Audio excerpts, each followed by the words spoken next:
कृषि कानूनों के विरोध के कारण पंजाबियों को मोदी सरकार के कुछ घोर समर्थकों के भारी विरोध का सामना करना पड़ रहा है। इसका ताज़ा उदाहरण यह है कि एक घोर मोदी समर्थक और एक पंजाबी यात्री के बीच फ्लाइट में ही झगड़ा हो गया और विवाद इतना बढ़ गया कि फ्लाइट की इमरजेंसी लैंडिंग तक करानी पड़ी और एक भारतीय को जेल में भी डाल दिया गया। नमस्कार, मेरा नाम मंजूर अहमद है और आप देख रहे हैं तर्कस। दो भारतीयों के बीच हुए झगड़े के कारण फ्रांस से दिल्ली आ रही एयर फ्रांस की एक फ्लाइट को बुल्गारिया की राजधानी सोफिया में आपात लैंडिंग करानी पड़ी। अंग्रेजी अखबार द हिंदू में छपी खबर के अनुसार बुल्गारिया के अधिकारियों ने बताया कि शनिवार को एयर फ्रांस की एक फ्लाइट पेरिस से नई दिल्ली आ रही थी, जिसको बुल्गारिया की राजधानी सोफिया के एक एयरपोर्ट पर स्थानीय समय अनुसार शाम करीब 5 बजे और भारतीय समय अनुसार रात करीब 9:30 बजे इमरजेंसी लैंडिंग करानी पड़ी। बुल्गारिया के राष्ट्रीय जांच एजेंसी के अधिकारी इवेलो एंजेलो ने बताया कि एयर फ्रांस का हवाई जहाज फ्रांस की राजधानी पेरिस से जैसे ही उड़ान भरा, उसके कुछ देर बाद ही हवाई जहाज में सवार एक भारतीय नागरिक फ्लाइट के दूसरे यात्रियों, फ्लाइट के अटेंडेंट के साथ मारपीट करने लगा। साथ ही वह कॉकपिट के दरवाजे यानी जहाज के उड़ाने के लिए जिस केबिन में पायलट बैठते हैं उसे जोर जोर से पीटने लगा, जिसके कारण फ्लाइट की बुल्गारिया की राजधानी सोफिया में इमरजेंसी लैंडिंग करानी पड़ी। फ्लाइट में हुए इस झगड़े से संबंधित एक वीडियो सोशल मीडिया पर भी वायरल हो रहा है, जिसमें कुछ यात्री मोदी का नाम ले रहे हैं। हालांकि ये कह क्या रहे हैं, शोर होने के कारण यह साफ सुनाई नहीं दे रहा है, जिसके जवाब में आरोपी व्यक्ति उनकी ओर हाथ हिलाते हुए यह कह रहा है कि जीसस को जाना होगा।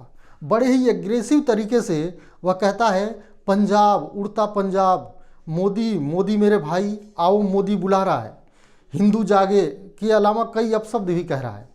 इसके बाद वह जहाज के किसी हिस्से में बड़ी जोर से मारता है, जिसके बाद कई यात्री नाराज हो जाते हैं और उसको अपशब्द कहते हुए उसे मारने के लिए खड़े हो जाते हैं। जिसके बाद फ्लाइट का अटेंडेंट इस शख्स को मारने के लिए मुक्का तान देता है और दूसरे यात्रियों को इससे दूर रहने की अपील करता है। फिर कुछ सेकंड बाद फ्लाइट की इमरजेंसी लैंडिंग करा दी जाती है। हालांकि इस आरोपी व्यक्ति की निजता को ध्यान में रखते हुए बुल्गारिया के अधिकारियों ने इसका नाम नहीं बताया, लेकिन एंजेलो ने पत्रकारों को बताया कि हम इस व्यक्ति के कृत्यों और किस कारण ऐसा किया है उसकी जांच कर रहे हैं।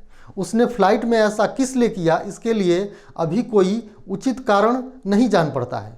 एंजेलो ने बताया कि व्यक्ति की इस हरकत के बाद उसे विमान से उतार दिया गया है और उस पर उड़ान की सुरक्षा को खतरे में डालने के लिए गिरफ्तार कर लिया गया है और 72 घंटे उसे हिरासत में रखा गया है।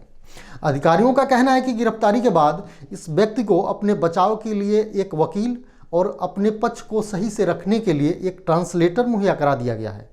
साथ ही इसकी गिरफ्तारी के बारे में बुल्गारिया स्थित भारतीय दूतावास के अधिकारियों को भी सूचित कर दिया गया है। अधिकारियों का कहना है कि यदि यह भारतीय दोषी पाया जाता है तो इस मामले में उसे 5 साल से लेकर 10 साल तक की जेल हो सकती है। वहीं इस मुद्दे पर हमने भारतीय वायुसेना में फाइटर पायलट रहे और वर्तमान में वायुसेना के लिए साजो सामान बनाने वाली एक कंपनी के मालिक राजीव त्यागी से बातचीत की। राजीव त्यागी ने बताया कि यह मुद्दा काफ़ी गंभीर है और अमेरिका में हुए 9/11 हमले के बाद इस घटना को काफ़ी गंभीरता से लिया जाता है। ऐसे में यदि इसको उस आधार पर देखेंगे तो काफ़ी गंभीर मामला हो जाएगा। आइए सुनते हैं राजीव त्यागी ने तर्कस से बातचीत में क्या कुछ कहा। तो सर, ये जो घटना हुई है, ये जो फ्लाइट में जो फ्रांस की राजधानी पेरिस से जो फ्लाइट आ रही थी दिल्ली के लिए, इसमें जो घटना हुई, इसमें मतलब प्रशासन कैसी कार्रवाई कर सकता है? देखिए, इसमें ये तो बहुत ही सीरियस इंसिडेंट था। इन फ्लाइट किसी भी तरह का इस तरह का इंडिसिप्लिन करना जो है वो बहुत सीरियसली लिया जाता है, स्पेशली 9/11 के बाद जब इतनी सीरियस जो है एक इंसिडेंट हो चुकी है दुनिया में।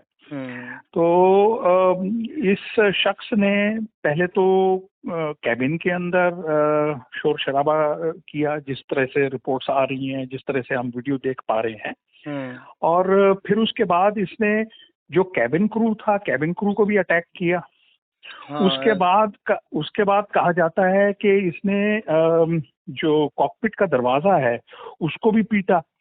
वीडियो में भी दिख रहा है, बड़ी अजीब तरीके से वो बिहेव कर रहा है, बहुत ही जैसे लग रहा है कि लात मार रहा है क्या, कुछ ऐसे बहुत ही एग्रेसिव। और पैसेंजर्स थे, उनके साथ भी उसने ऐसी हरकतें की हैं, वायलेंट हरकतें की हैं। तो ऐसे में पायलट को सही में ये लगा कि डेंजर है फ्लाइट को, क्योंकि आगे क्या हो सकता है उसको भी नहीं पता, पायलट को भी। और जबकि वो कॉकपिट के दरवाजे को पीट रहा है।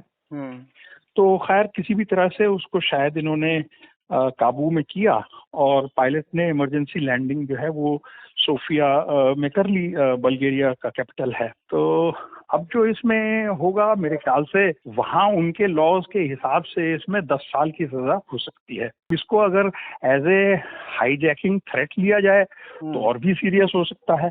बहरहाल सत्ता पक्ष और विपक्ष को लेकर हमारे बीच एक दूसरे से मतभेद होते रहते हैं, लेकिन चाहिए कि राजनीति को लेकर हम देशवासियों के बीच मतभेद तो सही है लेकिन मनभेद पैदा ना हो, क्योंकि सरकारें तो बनती बिगड़ती रहती हैं। लेकिन यदि सरकारों को लेकर हम देशवासी जाति धर्म और क्षेत्र के नाम पर आपस में ही लड़ेंगे तो देश के लिए अच्छा नहीं होगा। और जब जाति धर्म और राजनीति को लेकर विदेशी धरती पर लड़ेंगे तब तो और भी अच्छा नहीं होगा। यह वीडियो आपको कैसा लगा हमें कमेंट कर जरूर बताएं और वीडियो को लाइक शेयर और सब्सक्राइब करें।